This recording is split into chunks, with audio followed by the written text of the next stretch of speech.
तेहन सेता 3 बजे ऑक्तो गोलमुरी थाना रेना मिटन ढाबा रे सेंगेसा टूटी रेना मिट घटना हुई अकना। नुआ सेंगेसा टूटी रे मिटन जुआन कोड़ाई घल अकना। उनी दो सेंगेसा ते काटा रे बजाव अकना।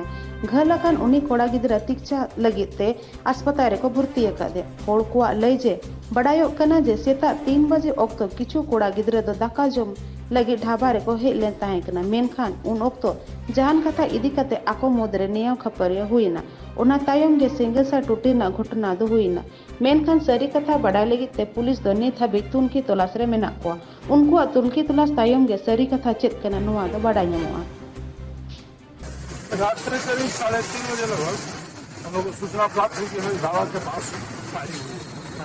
सूचना पर हम लोग ढाबा रहा है, पता चला कि यहाँ कुछ लोग खाना खाने के लिए आए हुए थे और खाना खाने के क्रम में दोनों नामा शुरू और उसी क्रम में दो तीन 50 लोग जो थे वहाँ फायरिंग कर गए, जिसमें से एक व्यक्ति को गोली लगी और तो अभी तक किसी की पहचान हो पाई है? अभी तक